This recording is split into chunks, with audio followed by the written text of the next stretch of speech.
또 옛사람에게 말한 바 헛맹세를 하지 말고 내 맹세한 것을 주께 지키라 하였다는 것을 너희가 들었으나 나는 너희에게 이르노니 도무지 맹세하지 말지니 하늘로도 하지 말라 이는 하나님의 보좌임이요 땅으로도 하지 말라 이는 하나님의 발등상임이요 예루살렘으로도 하지 말라 이는 큰 임금의 성임이요 내 머리로도 말라 이는 내가 한 터럭도 희고 감게 할 수 없음이라.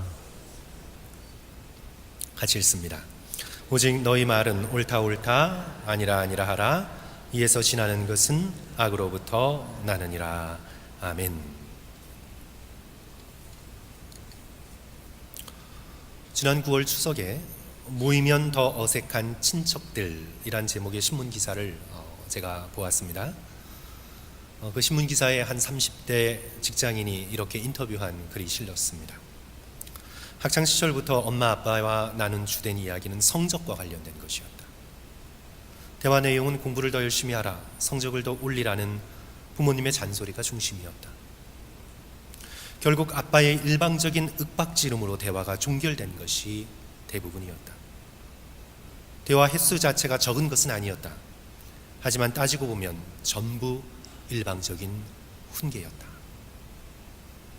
또 대학생인 김모 씨는 이렇게 말했습니다. 할아버지 재산을 두고 몇 차례 큰아버지와 작은아버지 간 분쟁이 이어지면서 사촌들 사이까지 서먹서먹해졌다. 대놓고 묵은 감정을 풀면 해소가 어느 정도 되었을 수도 있지만 시기를 놓치고 한참의 시간이 흐르면서 친척들 간의 묘한 경쟁 구도가 생겼다. 남보다 못한데 오히려 애써 친한 사이처럼 연기를 해야 하는 아이러니가 견디기 힘들다. 그래서 명절을 싫어하는 것입니다.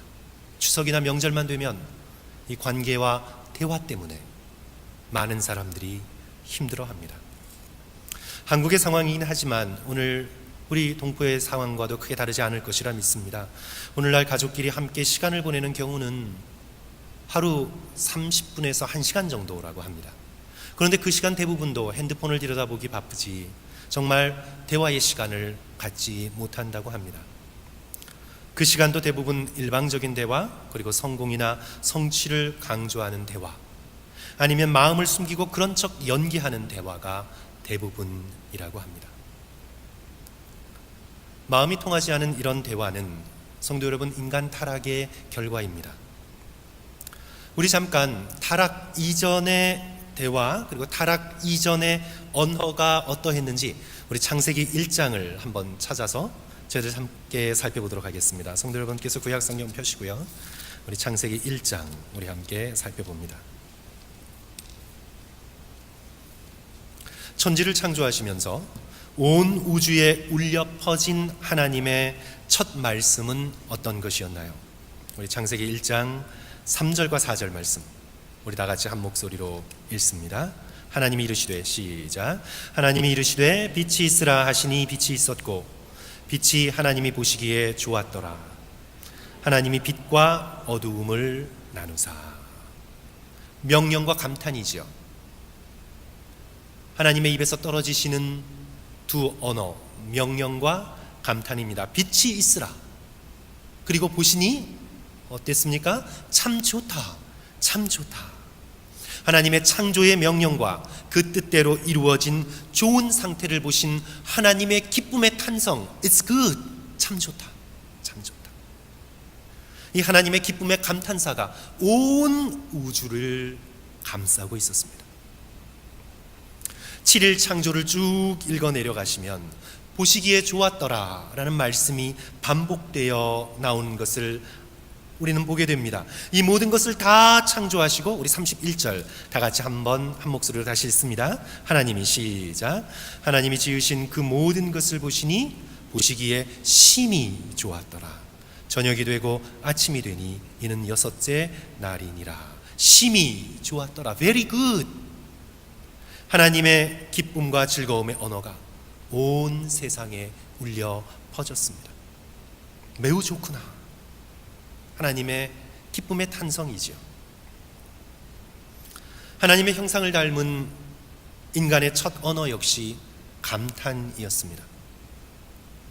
우리 창세기 2장 보시겠습니다.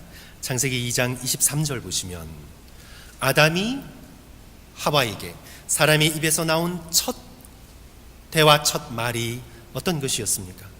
아담이 이르되 이는 내 뼈 중에 뼈요 살 중에 살이라. 이것을 남자에게서 취하였은즉 여자라 부르리라 하니라.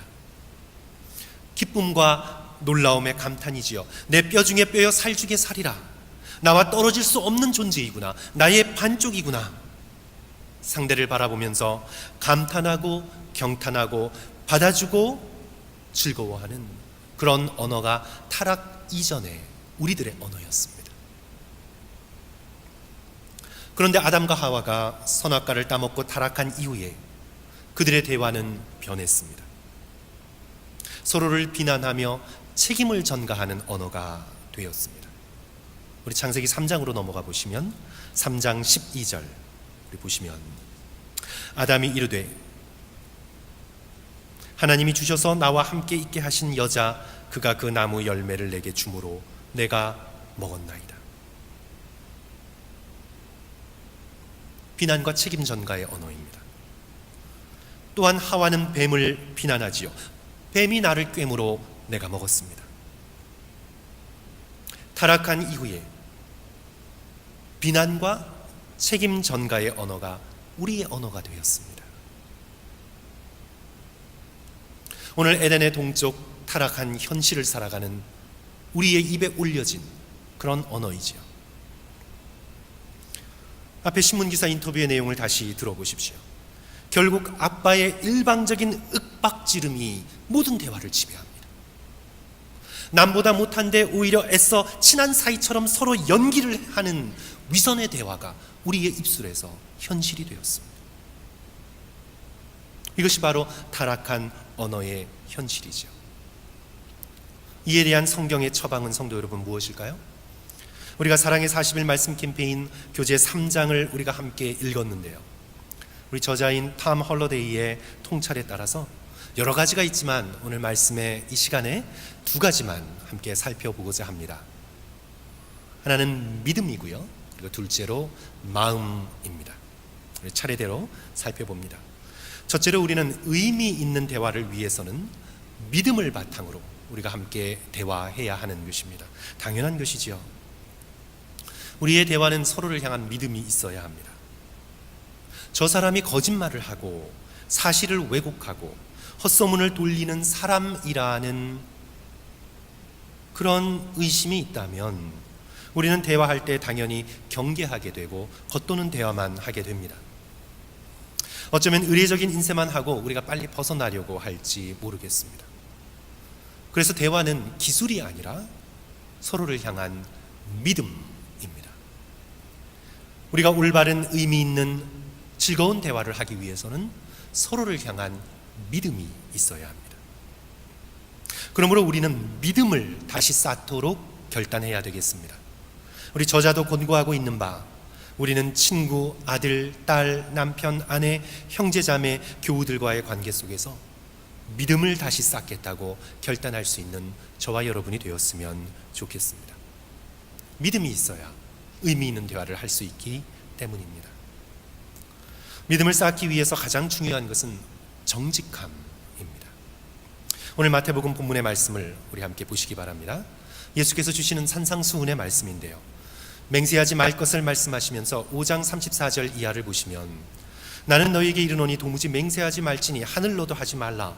이는 하나님의 보좌이미요 땅으로도 하지 말라. 이는 하나님의 발등상이미요 예루살렘으로도 맹세하지 말라. 이는 큰 임금의 성이미요 내 머리로도 하지 말라. 이는 내가 한 터럭도 희고 검게 할 수 없습니다. 도무지 맹세하지 말고 어떻게 하라고 말씀합니까? 37절의 말씀 오직 너희 말이 옳다 옳다 아니라 아니라 하라. 이에서 지나는 것은 악으로부터 나느니라. 그저 정직함으로 옳은 것은 예라고 말하고 아닌 것은 아니라고 정직하게 진실하게 말하라는 것입니다.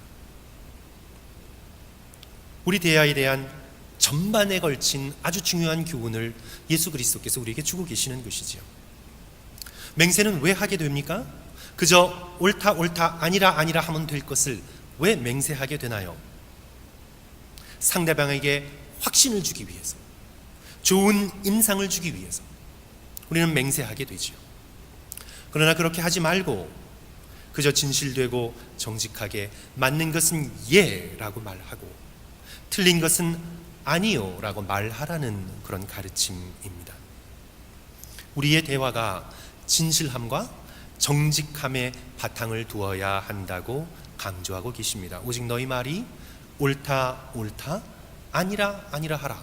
거기에서 지나치는 것은 악으로 말미암아 나는 것이다.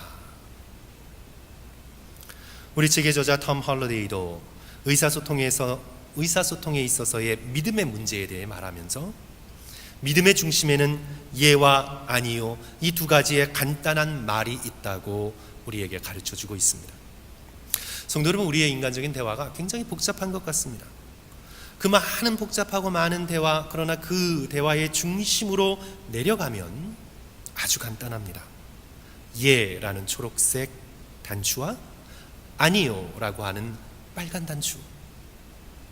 옳으면 예라고 대답하고 아니면 아니요라고 하는 정직함과 진실함이 모든 대화에 있어서 가장 중요한 기초인 것입니다.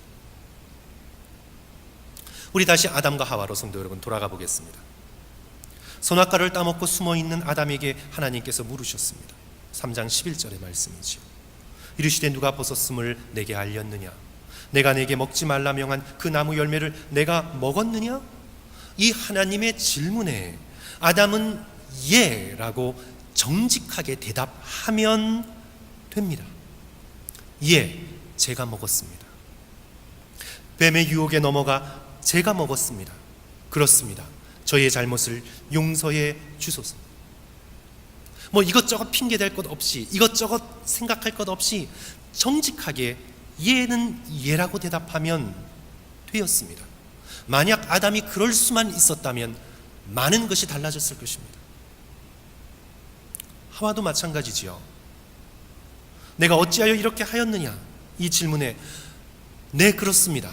제가 잘못을 했습니다. 제가 먹었습니다. 바로 제가 유혹에 넘어갔습니다. 용서해 주십시오.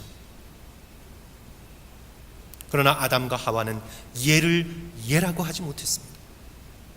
진실을 감추고 핑계를 대고 비난을 합니다. 우리 인류의 첫 살인자 가인을 보시기 바랍니다. 하나님께서 가인에게 물으시지요. 4장으로 넘어갑니다. 창세기 4장 9절.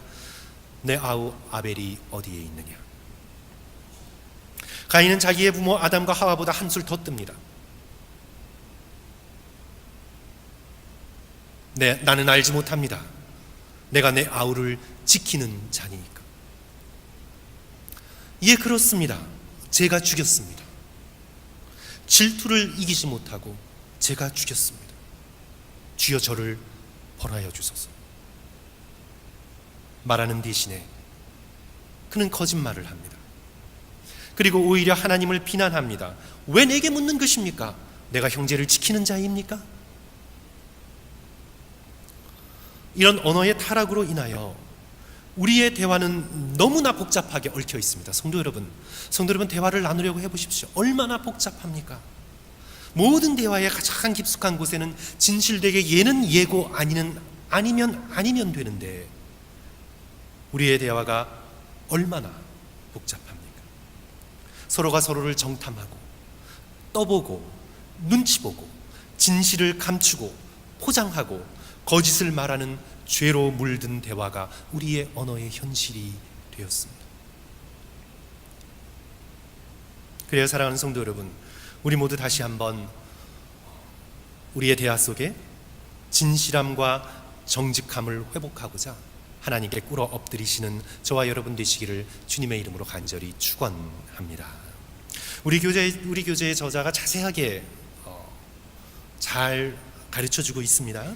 그래서 성도 여러분들께서 쭉 읽으셨는데요, 우리의 대화가 진실하고 정직하기 위해서 성도 여러분, 저자가 지적한 대로 우리 작은 거짓말이라도 하지 않기를 노력할 수 있는 저와 여러분이 되었으면 좋겠습니다.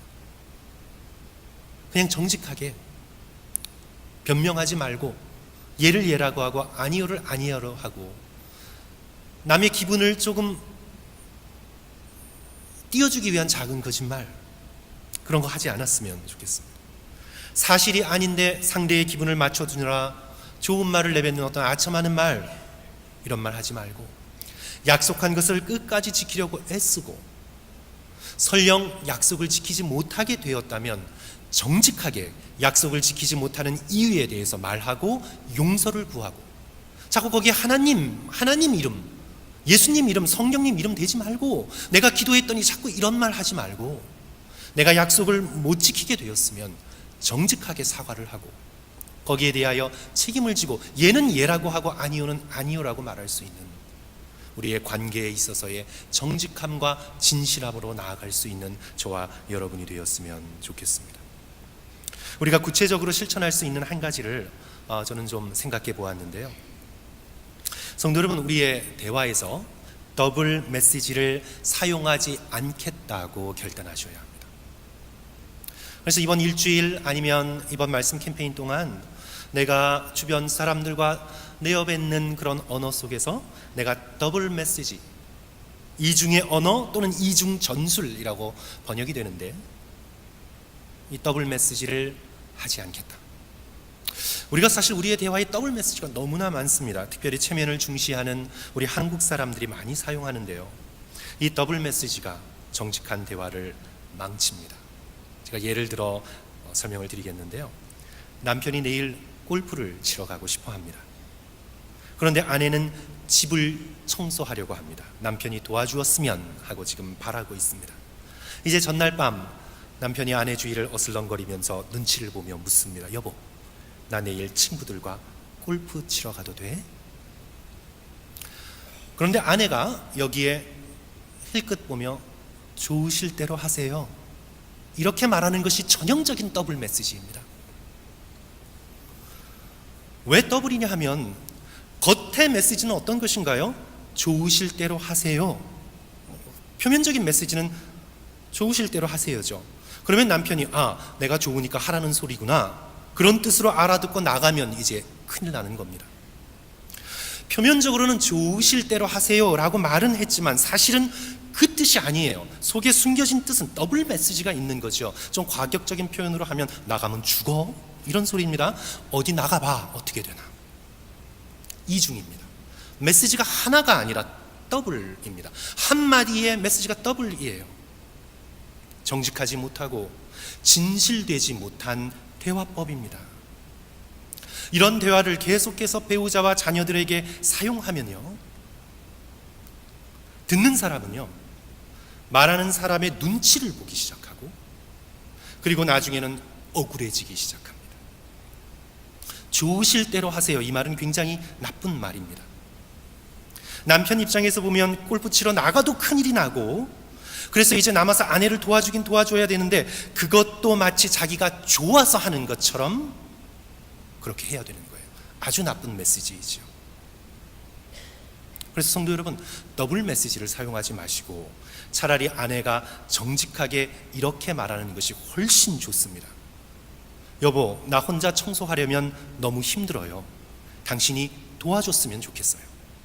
다음에 나랑 같이 골프 치러 나가고 내일은 날 좀 도와주면 고맙겠어요. 이렇게 정직하게 풀어서 싱글 메시지를 줘요. 그러면 남편이 골프를 포기하고 아내를 도와주는 보람, 물론 남편 나름이겠지만 그런 보람이 있을 수 있지요. 사랑하는 성도 여러분, 마음에 있는 것을 정직하고 진실하게 말하는 저와 여러분 되었으면 좋겠습니다. 우리가 우리의 대화에서 이 더블 메시지만 포기해도 우리의 대화는 상당히 많은 부분 서로 풀리게 됩니다. 대화에서 소위 한 번 꼬는 대화법, 정직하지 못하게 책임의 공을 남에게 떠넘기는 대화법, 그런 대화로 우리의 대화를 이어가지 마시고 예수 그리스도께서 말씀하신 대로 예는 예라고 말하고 아닌 것은 아니라고 말하는 정직하고 진실한 대화로 서로 간에 믿음을 쌓아가시는 저와 여러분 되시기를 주님의 이름으로 간절히 축원합니다. 둘째로 오늘 우리가 함께 살펴보고 싶은 것은요, 입과 마음이 서로 연결되어 있음을 우리는 깨달아야 합니다. 예수께서 마태복음 12장 34절에서 바리새인들을 향해 좀 심한 말씀을 하셨습니다. 독사의 자식들아, 너희는 악하니 어떻게 선한 말을 할 수 있느냐.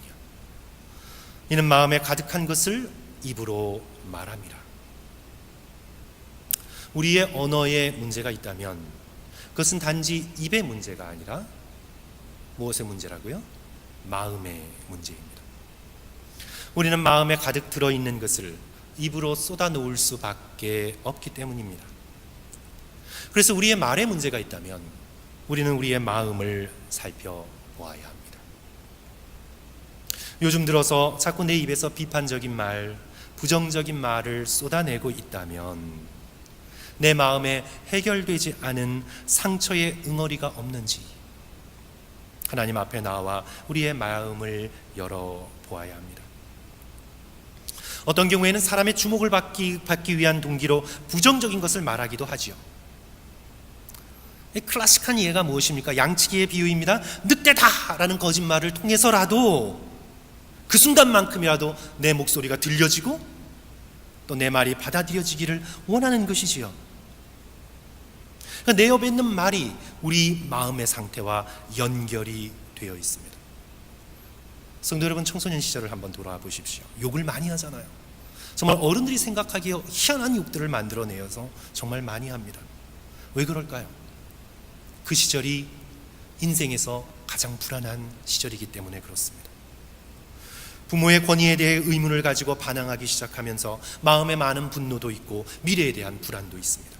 마음속이 분노와 불안으로 차 있으니 어떻게 해요? 그것이 욕설로 나올 수밖에 없는 것입니다. 그러기에 내가 말에 실수가 많고 요즘 말로 내가 주변에 상처를 좀 주고 있다고 스스로 생각이 되시면 나의 마음을 살펴볼 수 있어야 되겠습니다. 하나님의 진리의 말씀이, 십자가의 사랑이 나의 마음을 다스리도록 우리가 함께 꿇어 엎드릴 수 있는 저와 여러분이 되어야 되겠습니다. 또한 말이 우리의 마음에 영향을 미칩니다. 우리의 교재에서도 입과 마음은 쌍방향이라고 했습니다. 언어가 문제가 있다면 우리가 마음을 살펴보아야 하고, 또한 동시에 우리가 마음을 바꾸기를 원한다면 우리의 말하는 방식을 바꾸도록 노력해야 합니다. 성도 여러분, 마음이 담긴 대화를 연습하기 위해서 우리가 한 가지를 조금 실천해 보았으면 좋겠는데요. 방금 전 우리가 어떤 결심을 하자고 했죠? 더블 메시지를 하지 말자. 성도 여러분, 일주일 동안 아내와 남편, 주변의 자녀와 또는 가족들에게 더블 메시지를 주지 말고 그냥 정직하게 나의 속에 있는 얘기를 하십시오. 정직하게, 겸손하게. 그래서 더블 메시지를 주지 말고, 그 다음에 우리가 실천할 걸 두 가지. 이제 두 번째 것, 마음을 담아서 우리가 고맙다, 힘이 되었다, 내가 기뻤다라는 이 말을 자주 하는 것입니다. 마음을 담은 그런 말들을 자주 하는 것이죠.